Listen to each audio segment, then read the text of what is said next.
ਸਾਨੂੰ ਪ੍ਰੋਪਰ ਹੱਥ ਘੜੀਆਂ ਲੱਗੀਆਂ ਇਹ ਪੈਰਾਂ ਨੂੰ ਪੇੜੀਆਂ ਸਾਰਾ पैरों ਕੁਛ। में पीड़ियां सी। ਹਾਂਜੀ ਤੇ ਉਹ ਇੱਥੇ ਆ ਕੇ ਪਤਾ भारतीयों को यूनाइटेड स्टेट्स ने, डोनाल्ड ट्रंप की सरकार ने वापस उनको भेज दिया है भारत।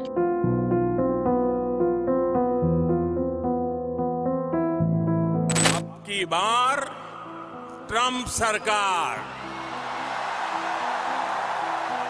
तो आप सोचिए 40 घंटों तक हाथ बांधकर और पैर बांधकर ऐसे बदतरीन मुजरिमों की तरह ले जाया गया मेरे देश के नागरिकों को।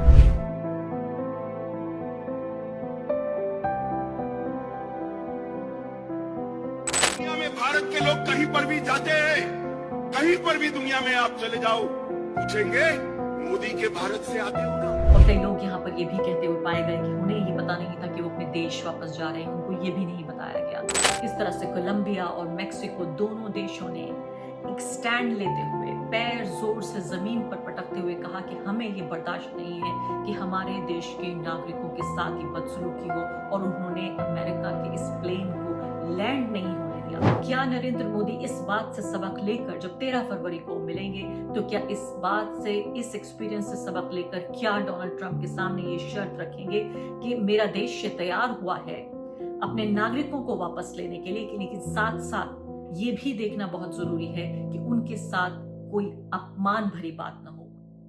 नमस्कार, द वायर में आपका स्वागत है। मैं हूं आरफा खानम शेरवानी। पिछले 48 घंटे में अमेरिका में मुझे जिस तरह के सवालों का सामना करना पड़ा है उन लोगों के जरिए जो भारत को समझने की कोशिश कर रहे हैं। अब तक जब भारत के बारे में बात होती थी तो बात होती थी बॉलीवुड की, और भारत के लोग किस तरह खुश रहते हैं, गाते बजाते रहते हैं। भारत की गरीबी की भी चर्चा होती थी, लेकिन पहली बार भारत की मजबूरी का जिक्र हो रहा है, उसकी चर्चा हो रही है। पहली बार बेरोजगारी का जिक्र हो रहा है, क्योंकि 200 से ज्यादा 205 भारतीयों को यूनाइटेड स्टेट्स ने, डोनाल्ड ट्रंप की सरकार ने वापस उनको भेज दिया है भारत, क्योंकि कहा जा रहा है उनके रिकॉर्ड के मुताबिक वो इलीगल इमिग्रेंट्स हैं, यानी कि गैर कानूनी तरीके से अमेरिका में वो घुसे हैं, और इसलिए उनको वापस डिपोर्ट किया गया है। अब ये सुनने में तो बहुत साधारण सी कहानी लगती है कि कोई बात नहीं, आप जब गैर कानूनी तरीके से घुसे थे तो यही आपका मुकद्दर था, यही आपकी तकदीर थी कि आपको इसी तरीके से वापस भेजा जाए। इस कहानी में जो पेच है वो ये कि जितना जलील करके, जितना अपमानित करके उनको भेजा गया, एक भारतीय की नज़र से, एक पत्रकार की नज़र से मुझे भी एक उस अपमान का एक हिस्सा यहाँ सहना पड़ा। जब मैं आपको बता रही हूँ कि जब लोग यहाँ पर स्टैनफोर्ड में जो पत्रकार मुझसे सवाल कर रहे थे और जाने की कोशिश ये कर रहे थे कि भारत में आखिर इतनी मजबूरी है, इतनी बेरोजगारी, इतनी गरीबी, इतनी बुरी हालत है कि यहाँ पर इतनी बड़ी तादाद में लोग यहाँ गैर कानूनी तरीके से घुस रहे हैं। फौज का जो विमान है, यानी पूरे तरीके से एक पॉलिटिकल स्टेटमेंट देना चाहते थे डोनाल्ड ट्रंप, जो उन्होंने वादा किया था अपने इलेक्शन के दौरान कि वो इसी तरीके से करने जा रहे हैं, क्योंकि इसके जरिए उनका ये कहना है कि अमेरिका के बॉर्डर्स को वो सेफ करना चाहते हैं, वो सुरक्षित करना चाहते हैं इन लोगों को जो इलीगल इमिग्रेंट्स हैं, जिसमें भारत तीसरे नंबर पर आता है। और जो एक सर्वे है उसके मुताबिक 7 लाख से ज्यादा ऐसे लोग हैं जिसको डॉक्यूमेंट किया गया है कि वो लोग जो गैर कानूनी तरीके से यहाँ रह रहे हैं। आपको पता है जिन लोगों के बारे में जिक्र हो रहा है, 200 से ज्यादा लोग जिनको भेजा गया है इस मिलिट्री विमान में, उनकी हालत इतनी बदतरीन थी कि 40 घंटे वो लोग खुद अपनी आप बीती बता रहे हैं कि हाथों में हथकड़ियां और पैरों में बेड़ियां बांधकर इस तरह से मेरे देश के नागरिकों को वापस भेजा गया। और जाहिर है कैसी मजबूरी उनकी रही होगी जो यहाँ आए होंगे।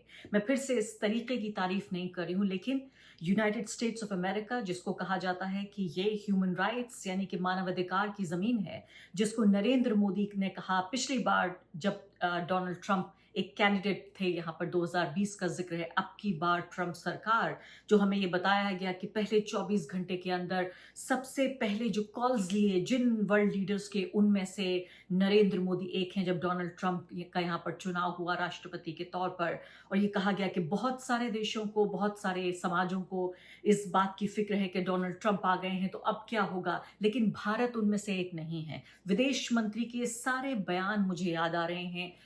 प्रधानमंत्री नरेंद्र मोदी का वो बड़ बोलापन तमाम तौर पे साफ तौर पे सामने आ रहा है, जब विदेशी मामलों के जानकारों ने बताया था, कहा था कि इस तरह से दूसरे देश के किसी भी चुनावी उम्मीदवार के फेवर में इस तरह बातें नहीं करनी चाहिए। और जिस तरह से वो लगातार डोनाल्ड ट्रंप को अपना फ्रेंड बताते रहे हैं, लगातार जो हमारे देश के वासी हैं, इन्हीं के सामने जब जब यहाँ पर आते हैं नरेंद्र मोदी, जब किस तरह से वहाँ सैकड़ों हजारों लोगों की भीड़ लगती है और एक बड़ा मजमा, एक बड़ा शो, एक बड़ा तमाशा होता है, जिसमें वो कह रहे थे, नरेंद्र मोदी अभी भी सितंबर के महीने में जब अमेरिका आए थे तब भी कह रहे थे कि देखिए तीसरी बार नरेंद्र मोदी सरकार। ये सब कुछ जो वर्ल्ड पावर है, ये सब कुछ जो जिसे कहा गया कि विश्व गुरु बन चुका है भारत, आखिर ये तमाम शक्ति कहाँ गई, ये तमाम ताकत कहाँ गई, कहाँ गए माय फ्रेंड डोनाल्ड ट्रंप, कहाँ चले गए ये सब, कहाँ चले गए अब की बार ट्रंप सरकार, जब हमारे देश के नागरिकों के ऊपर इतनी मुसीबत आई कि उनको जब वापस भेजा गया, वे वापस भेजे जाने में दिक्कत नहीं, जिस तरह से उनकी इंसानी जो गरिमा है, जो ह्यूमन डिग्निटी है, उसको तार तार करके, उसमें पुरुष भी शामिल थे, उसमें महिलाएं भी शामिल थीं और उसमें माइनर्स बच्चे भी शामिल थे, यानी ऐसे बच्चे जिनकी उम्र 12 साल से कम है, इस उम्र के बच्चे भी शामिल थे, जिनको इन तमाम बदतरीन हालात में, क्योंकि वो कोई सिविल एयरलाइन नहीं थी, एयरप्लेन नहीं था, वो मिलिट्री का एयरप्लेन था। और ये तस्वीरें डोनाल्ड ट्रंप का ही जो पब्लिसिटी जो देखते हैं लोग, उन्होंने ही ये वीडियो जारी कर रहे हैं। वो लोग ये बताना चाहते हैं उन तमाम लोगों को जिन्होंने उनके लिए वोट किया कि देखिए, आप चाहते थे कि जो इलीगल इमिग्रेंट्स हैं उनके ऊपर हम इस तरह से ज्यादती करें, उन्हें इस तरह से बाहर निकाल फेंकें अमेरिका से, और अमेरिका की सुरक्षा, उसके बॉर्डर्स की सुरक्षा, इस सब के ऊपर हम कदम उठाएं तो हम वही कर रहे हैं। और उन्हीं सख्त अल्फाज में इस तरह से विदेश के लोगों को बेइज्जत करके भेजा गया, जब भारत इस पर एक भी लफ्ज कहने को तैयार नहीं है और कह रहा है कि सैद्धांतिक रूप से हम इसके खिलाफ हैं। दूसरी तरफ हमने देखा किस तरह से कोलंबिया और मेक्सिको दोनों देशों ने एक स्टैंड लेते हुए, पैर जोर से जमीन पर पटकते हुए कहा कि हमें ये बर्दाश्त नहीं है कि हमारे देश के नागरिकों के साथ ही बदसलूकी हो। और उन्होंने अमेरिका के इस प्लेन को लैंड नहीं होने दिया अपनी जमीन पर, खुद उन्होंने जहाज भेजा ऑल द वे अपने नागरिकों को लाने के लिए, उनकी डिग्निटी को बचाने के लिए। तो साफ तौर पे यहाँ पर जब लोग आते हैं तो यहाँ आमदनी ज्यादा है। मैं एक टैक्सी ड्राइवर से बात कर रही थी, मैक्सिको का ही टैक्सी ड्राइवर जो 25 साल से यहाँ रहता है, लेकिन उसके पास अभी भी कागजात नहीं है, यानी उसके पास पासपोर्ट नहीं है। वो परमानेंट रेजिडेंट है लेकिन उसके पास अभी भी नागरिकता नहीं है। वो ये कह रहा था कि मैं यहाँ पर इसलिए रहता हूँ, अपने बीवी बच्चों के साथ रहता हूँ, क्योंकि जितना पैसा मैं यहाँ एक दिन में कमाता हूँ, उतना पैसा कमाने में मुझे कम से कम 9 से 10 दिन लगेंगे मैक्सिको में। तो यही शायद एक अमेरिकन ड्रीम है, यही एक चाहत है, यही एक सपना है जिसे लेकर चाहे मैक्सिको से लोग आ रहे हों, या सेल्वाडोर से लोग आ रहे हों, या भारत से लोग आ रहे हों, या दुनिया के किसी भी हिस्से से आ रहे हों। तो भारत के लोग भी वही अमेरिकन ड्रीम लेकर यहाँ पर पहुंचे हुए थे। यहाँ सवाल इस बात का है कि जरूर उन्होंने गलती की है, और गलती कोई छोटी मोटी गलती नहीं की है। भारत के जो लोग हैं उनमें से कुछ लोग तो ऐसे हैं जो 30, 40, 50 लाख रुपए देकर, यहां तक दाम है इसका कि $1 लाख देकर भी लोग अमेरिका आने को तैयार हैं। मुझे याद है कि ये 2 साल पहले की एक घटना है, मैं आपको याद दिलाना चाहती हूँ, जब गुजरात का एक परिवार, किस तरह से ये परिवार जब घुसने की कोशिश कर रहा था और ठंड में ही वो जम गया, बर्फ में ये पूरा का पूरा परिवार जम गया था। इस घटना ने एक तरह से सिहरन पूरी तरीके से दौड़ गई लोगों के मन मस्तिष्क में कि क्या भारत में इस तरह की हालत हो रही है। कनाडा के जरिए ये लोग घुस रहे थे, कनाडा से होते हुए यूएस में, और सिर्फ 40 फीट दूर थे ये बॉर्डर से, जब पूरा परिवार, जिसमें बच्चे भी शामिल थे, गुजरात का ये परिवार था। सबसे ज्यादा आपको याद दिलाना चाहती हूँ, जिस गुजरात मॉडल को नरेंद्र मोदी चिल्ला चिल्ला कर कहते रहे कि गुजरात मॉडल, भारत बनेगा पूरी तरीके से गुजरात के मॉडल के आधार पर। और अब लगभग 11 साल गुजर जाने के बाद भी हमें ये देखने को ये मिल रहा है कि इस तरह के परिवार हैं जो डेस्परेटली, यानी अभी भी जो पहला जत्था आया जिसमें 105 लोग थे, उनमें भी 1/3 लोग, 30 से ज्यादा लोग गुजरात के थे। तो हरियाणा के लोग थे, गुजरात के थे और पंजाब के थे।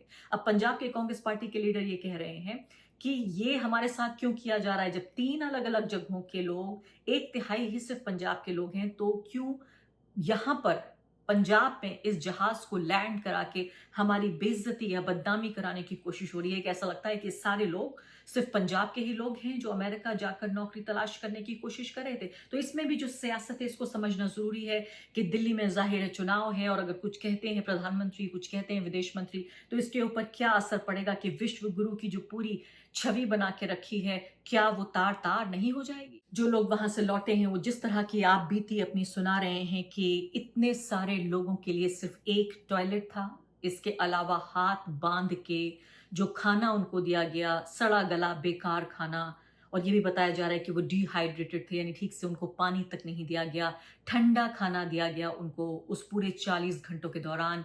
और कई लोग यहाँ पर ये भी कहते हुए पाए गए कि उन्हें ये पता नहीं था कि वो अपने देश वापस जा रहे हैं, उनको ये भी नहीं बताया गया। ਸਾਨੂੰ ਪ੍ਰੋਪਰ ਹੱਥ ਘੜੀਆਂ ਲੱਗੀਆਂ ਇਹ, ਪੈਰਾਂ ਨੂੰ ਬੇੜੀਆਂ ਸਾਰਾ ਪੈਰਾਂ ਨੂੰ ਬੀੜੀਆਂ ਸੀ? ਹਾਂਜੀ ਅੱਛਾ, ਤੇ ਉਹ ਇੱਥੇ ਆ ਕੇ ਪਤਾ ਲੱਗਿਆ। ਤੇ ਇਹ ਹੱਥ ਕਰੀਆਂ ਪਏ ਤੇ ਬੀੜੀਆਂ ਤੁਹਾਨੂੰ ਇਹ ਇੰਡੀਆ ਜਾਣ ਕੇ ਖੋਲੀਆਂ? ਹਾਂਜੀ ਇੰਡੀਆ ਜਾ ਕੇ ਖੋਲੀ। ਇੱਥੇ ਹਾਂਜੀ ਰਾਜਸਥਾਨ? ਰਾਜਸਥਾਨ ਸੀ। ਤੁਹਾਨੂੰ ਕਦੋਂ ਪਤਾ ਲੱਗਾ ਵੀ ਇੰਡੀਆ ਆ ਗਿਆ? ਜਿਹੜਾ ਪੁਲਿਸ ਅਫਸਰ ਹੀ ਉਹਨਾਂ ਦੱਸਿਆ ਵੀ ਤੁਸੀਂ ਇੰਡੀਆ ਜਾ ਰਹੇ ਹੋ। बहुत सारे लोगों से मैं यहाँ ऐसे भी मिलती हूँ जो यहाँ ग्रोसरी स्टोर पे काम करते हैं, कुछ टैक्सी चलाने वाले लोग भी भारतीय मूल के मिल जाते हैं, कुछ ऐसे छोटे मोटे काम सफाई कर्मचारी के तौर पर भी यहाँ करते हैं। जाहिर है मेहनतकश लोग हैं, एक सपना लेकर यहाँ आते हैं। बहुत सारे लोग उनमें से अंग्रेजी भी नहीं बोल पाते हैं, किसी तरह से अपना काम चलाते हैं। मुझे उन लोगों से शिकायत नहीं है जो लोग यहाँ एक सपना लेकर आते हैं। पहली बात तो कानूनी तरीका अपनाना चाहिए। दूसरी बड़ी बात कि उन्हीं नेता, उसी पॉलिटिकल पार्टी को बार बार उसके झूठे दावों और वादों पर यकीन करना। ये वही लोग हैं, मैं अफसोस के साथ कह रही हूँ कि ये वही मेहनतकश तबका है जो भारत से यहाँ आ रहा है एक सपने की तलाश में। और जब बांग्लादेशी वो काम की तलाश कर रहा होता है, जब रोहिंग्या अपनी जान बचा कर आता है, तो यही वो लोग हैं जो सोशल मीडिया पर, व्हाट्सएप ग्रुप पर इन लोगों के खिलाफ प्रोपेगेंडा चलाते हैं। ये वही लोग जो अमेरिका आने की कोशिश कर रहे हैं, कनाडा जाना चाहते हैं, ऑस्ट्रेलिया जाना चाहते हैं, कुछ ना मिले तो कम से कम गल्फ कंट्रीज में ही चले जाएं। ये वही लोग हैं जिनके ऊपर आज तरस आ रहा है, जिनको देखकर दुख हो रहा है, जो बड़ी तादाद में इस पॉलिटिकल पार्टी, खासकर भाजपा के वोटर्स हैं, नरेंद्र मोदी के चीयर लीडर्स हैं, जो कहते हैं कि बांग्लादेशियों को निकाल के फेंकिए, रोहिंग्या की कोई जगह नहीं होनी चाहिए भारत में, उनके खिलाफ हर तरह के अत्याचार को सही करार देने की कोशिश करते हैं। इसी तरह के लोग आप देखिए उनके साथ कितनी जुल्म ज्यादती हुई है। पंजाब के गांव के भी लोग हैं जिनको इलीगल इमिग्रेंट कह के उनके साथ इतनी ज्यादती की गई। इसमें 25 औरतें भी शामिल थीं जो पहला जत्था आया, और मैंने आपको बताया कि 12 जो हैं वो माइनर्स थे जिनको डिपोर्ट किया गया। कहाँ गई विश्व गुरु की वो ताकत? मैं तो यही पूछना चाहती हूँ कि आप ये देखिए कि जो ये पूरी आप बीती बता रहे हैं लोग, ये शर्मसार करने वाली है अपने आप में। जिस तरह से हथकड़ियां और बेड़ियां लगाकर इस कार्गो विमान के जरिए भेजा गया, खाने पीने तक को नहीं दिया गया, टॉयलेट नहीं जाने दिया गया, और बच्चे तक इसमें परेशान हुए। ये देश के तौर पर, एक समाज के तौर पर, और मैं साफ तौर पे कहना चाहती हूँ सरकार के तौर पर, ये डूब मरने का मकाम है कि आप इतनी बड़ी बड़ी बातें करते हैं कि आप दुनिया की सबसे बड़ी ताकत बन गए हैं, लेकिन आपका शुमार किस तरह से हो रहा है? आपका शुमार हो रहा है जो ग्वाटेमाला कंट्री है, पेरू है, होंडुरास है, मेक्सिको है, जहां सबसे गरीब जो मुल्क हैं उनमें आपका शुमार हो रहा है। इसीलिए लोग मुझसे सवाल पूछ रहे हैं कि दुनिया का सबसे बड़ा लोकतंत्र, मैं यहाँ पर कहानियां बताते बताते थकती नहीं हूँ, दुनिया का सबसे बड़ा लोकतंत्र, किस तरह से हमारे देश में सब खुशहाली है, सब ठीक है, हमें सरकार से समस्या है, लेकिन लोग किस तरह से हमारे मेहनतकश लोग हैं जो अभी भी हैं, इसमें कोई दो राय नहीं है। लेकिन जब इस तरह की तस्वीरें आम होती हैं तो यहाँ जो तबका रहता है वो इंडियन अमेरिकन जो यहाँ पर रहते हैं, भारतीय मूल के लोग जिन्होंने दशकों मेहनत करके अपनी जो इज्जत कमाई है, जो यहाँ बड़ी बड़ी टेक कंपनियों में काम करते हैं, सीईओ के पद पर हैं, बड़े बड़े ऊंचे पद पर हैं, खुद की अपनी कंपनियां भी हैं। यहाँ अमेरिका की इकोनॉमी में एक बहुत बड़ा हिस्सा भारतीय जो मूल के लोग हैं उनका भी एक बड़ा कंट्रीब्यूशन है। लेकिन इन लोगों की तस्वीरें जब आप देखते हैं इस तरह से जलील होते हुए, अपमानित होते हुए, पूरी गरिमा से पूरे तरीके से खत्म, जो जिसमें कोई डिग्निटी ना हो, ह्यूमन डिग्निटी ना हो, तो कहीं ना कहीं ये पूरी जो रेपुटेशन है, जो इमेज है, उस पर भी पूरे तरीके से झटका लगेगा। अब जाहिर है 13 फरवरी को नरेंद्र मोदी मिलेंगे डोनाल्ड ट्रंप से। क्या मैं ये उम्मीद करूं कि जब ये कहा जाता है कि हम एक वर्ल्ड पावर बन चुके हैं, क्या ये वर्ल्ड पावर, सरकार तो जो है विश्व गुरु बन गई है, लेकिन उसका जो नागरिक है वो इतना कमजोर क्यों है? क्यों ये जो डिप्लोमेसी है, ये जो पब्लिक रिलेशन है, ये नागरिक के काम क्यों नहीं आ पा रहा है? क्यों नरेंद्र मोदी ये नहीं कह पाए डोनाल्ड ट्रंप से कि आपकी पॉलिसी एक तरफ, मैं नहीं चाहता एक प्रधानमंत्री के तौर पर, मैं आपको इस बात की इजाजत नहीं देता कि मेरे नागरिकों के साथ आप इतना अपमान भरा बर्ताव करें। सिर्फ ये कहा जा रहा है कि दोनों देशों के बीच बड़े अच्छे रिश्ते हैं, दोनों देशों के बीच बड़े गाढ़े रिश्ते हैं, दोनों देशों के बीच बड़े मजबूत रिश्ते हैं, अलग अलग स्तर पर, आसमान से लेकर जमीन तक, हथियारों से लेकर तमाम तरह के कारोबारी रिश्तों तक, स्पेस से लेकर कहां कहां तक जो है बड़ा ही प्रगाढ़ संबंध हो रहा है। लेकिन नागरिकों के साथ इतना खराब सलूक क्यों किया जा रहा है? क्यों नरेंद्र मोदी ने, भारत की सरकार ने ये सैद्धांतिक रूप से अपना पक्ष क्यों नहीं रखा कि आप भेजिए जरूर? क्योंकि आप जानते हैं कि इन 7 लाख से ज्यादा, 7.25 लाख जिनका आंकड़ा बताया जा रहा है जो इलीगल तरीके से यहाँ पर लोग रह रहे हैं, उनमें से 18,000 लोगों को वापस लेने के लिए भारत आधिकारिक रूप से सहमत हो चुका है। तो अब ये 200 लोग जो जा चुके हैं, क्या इसमें जो बाकी बचे हुए लोग हैं, जो 17,800 लोग बचे हुए हैं, क्या उनको इसी तरह से जलील, अपमानित और उनकी इस तरह उनकी गरिमा तार तार करके इसी तरह से भेजा जाएगा? क्या वाकई, मान लेते हैं चाहे वो यूएस मिलिट्री का जहाज ना हो, कार्गो ना हो, आम जहाज हो, चार्टर्ड प्लेन हो, कोई भी प्लेन हो सकता है, लेकिन क्या इसी जिल्लत, इसी अपमान के लिए हम तैयार हो रहे हैं कि अब दर्जनों या सैकड़ों की तादाद में जहाज आएंगे और भारतीयों के साथ यही सुलूक होगा?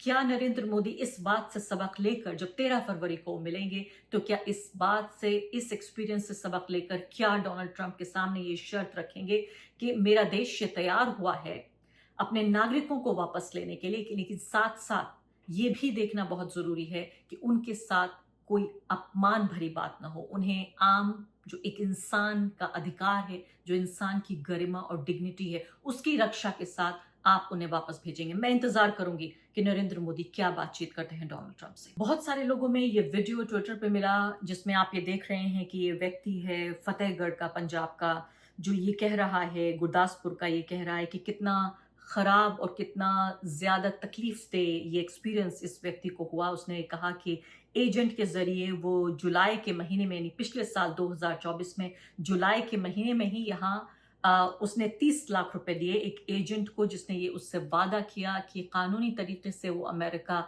ले जाएगा इस व्यक्ति को। बल्कि उसने क्या किया कि इलीगल तरीके से, गैर कानूनी तरीके से अलग अलग देशों में वो जाता रहा। यूरोप गया, उसके बाद ब्राजील गया, फिर डंकी तरीके से, डंकी जो फिल्म आपने देखी होगी कि किस तरह से जान हथेली पर लेकर कई लोग मर भी गए थे, उस फिल्म में आपने देखा था। वो कोई ऐसा नहीं था कि कोई मिथ थी कहानी, वो सच्चाई पर आधारित थी। मैंने आपको भी किस्सा सुनाया था 2022 का कि कैसे पूरा एक परिवार बर्फ की तरह जम गया, उनकी जान चली गई, सिर्फ कुछ ही फीट की दूरी पर थे वो अमेरिका से। 5 महीने इस व्यक्ति को हुए इस पूरे जो इलीगल तरीके से ये सफर कराया गया, और 24 जनवरी 2025 को ये व्यक्ति वहां पहुंचा और 11 दिन के भीतर ही बॉर्डर जो पेट्रोल है, जो पुलिस है वहां, उसने अपने कब्जे में कर लिया और उसके बाद 11 दिन के भीतर ही इस व्यक्ति को डिपोर्ट कर दिया। ਵੀਜ਼ਾ ਲਵਾ ਕੇ ਕਹਿੰਦਾ ਮੈਂ ਤੈਨੂੰ ਭੇਜਾਂਗਾ, ਪਰ ਉਹਨੇ ਮੇਰੇ ਨਾਲ ਫਰਾਡ ਕੀਤਾ। ਮੈਂ 24/7 ਨੂੰ ਗਿਆ ਸੀ, 7ਵੇਂ ਮਹੀਨੇ 2024 यूएसए गए कितने दिन हुए? ਮੈਂ 11 ਦਿਨ ਬਾਅਦ ਉਹਨੇ ਵਾਪਸ ਭੇਜਿਆ। 11 दिन हुए। पैसा बहुत लगा थी। हाँ जी, पैसा बहुत लगा है सारा। द वायर के और वीडियोस देखने के लिए सब्सक्राइब करें और बेल आइकन पर क्लिक करें। स्वतंत्र पत्रकारिता की आर्थिक मदद करने के लिए डिस्क्रिप्शन में दिए गए लिंक पर जाएं और अपनी राशि चुनें।